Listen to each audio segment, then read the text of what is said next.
Nós já vimos então nas duas aulas anteriores como criar um procedimento e como criar um procedimento com parâmetros. Foi o que nós vimos na aula anterior. Então eu tenho aqui um simples procedimento para imprimir uma mensagem de boas-vindas na tela e esse procedimento está recebendo o nome do usuário ou o nome de uma pessoa como parâmetro. Só que nós fizemos a leitura desse nome aqui dentro da nossa função principal. Eu não poderia fazer um procedimento para essa leitura aqui? Sim, nós poderíamos. Eu vou fazer ela aqui abaixo. Nós já sabemos como fazer isso. Olha só. A nossa palavra reservada, função, e aí eu vou dar um nome para essa função.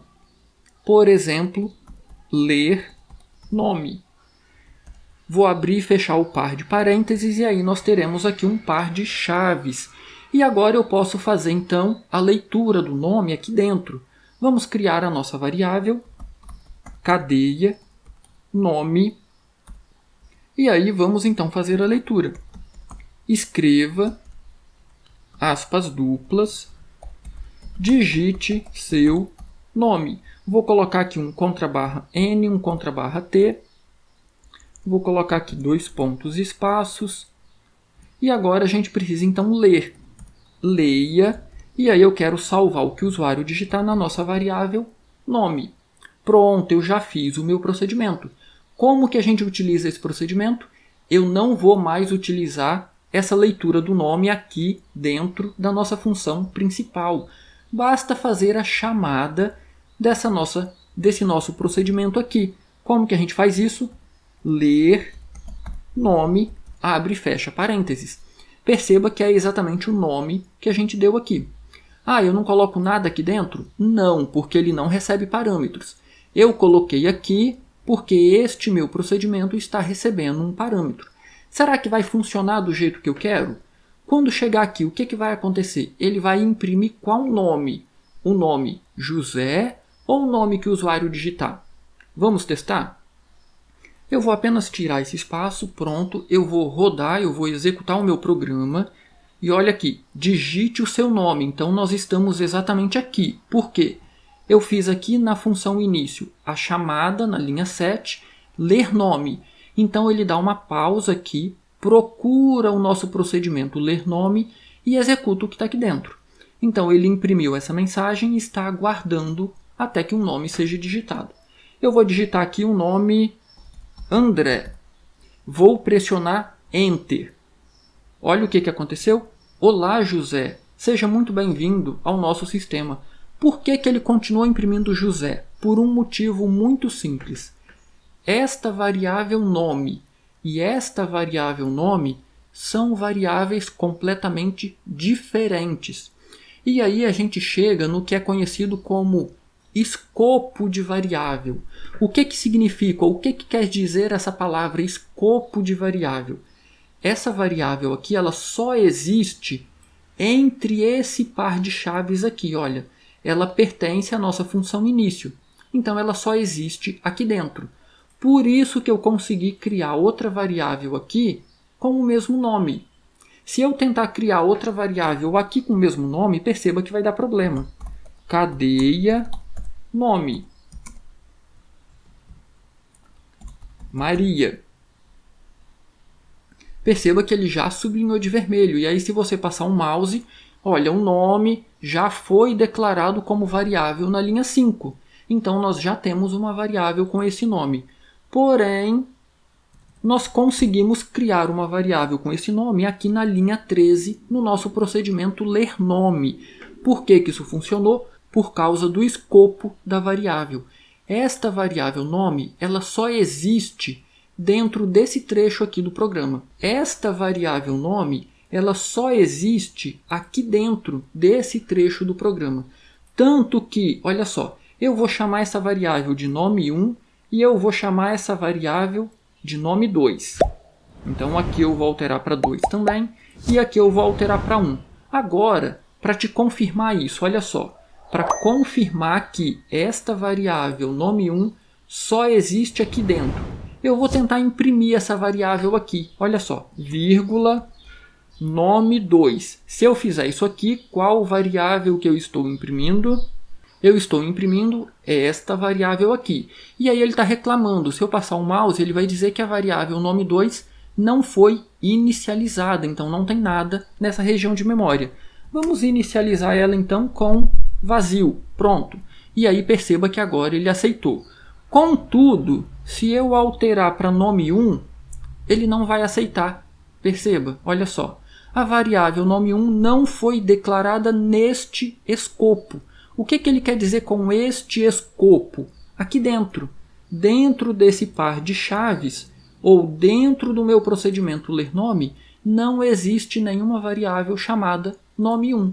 E aí eu vou alterar, vou colocar nome aqui novamente, e aqui também. Vamos alterar aqui também. E o mesmo vai acontecer se aqui dentro eu tentar acessar esta variável. Ele vai dizer que não existe. E aí, vamos voltar ao assunto principal desta aula.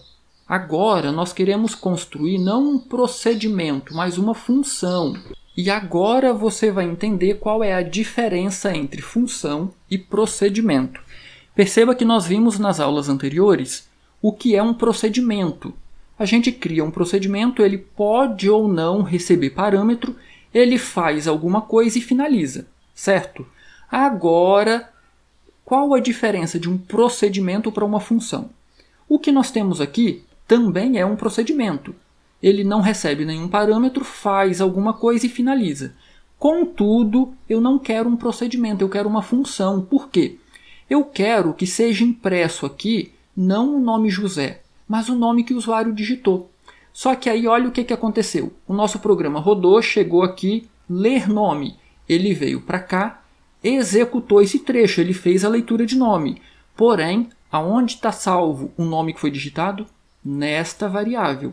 E como nós acabamos de ver sobre escopo de variável, essa variável é diferente dessa variável. Então eu quero que esse nome seja retornado e seja salvo nesta variável. Como que eu faço isso? 2 detalhes, 2 alterações. Então agora nós vamos transformar esse nosso procedimento em uma função. Primeiro detalhe, eu acabei de ler um nome aqui, certo?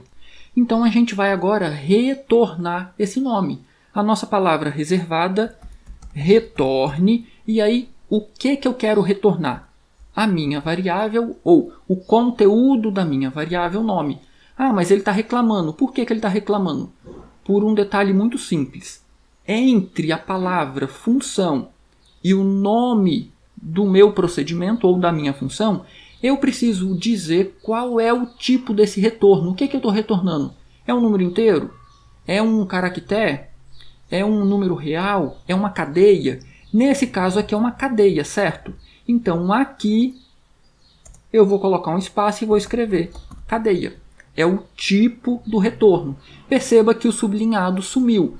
Então agora aqui nós continuamos com um procedimento. E aqui nós temos agora uma função. Então olha a diferença da função para o procedimento. Na função eu tenho um tipo de retorno. Qual é o tipo de retorno? Cadeia, uma cadeia de caracteres. Qual o meu retorno aqui? Perceba que não tem, está vazio. E eu retorno alguma coisa aqui no final? Não, eu não estou retornando nada. Aqui na minha função eu tenho um retorno. Eu estou retornando para quem? Para quem chamar.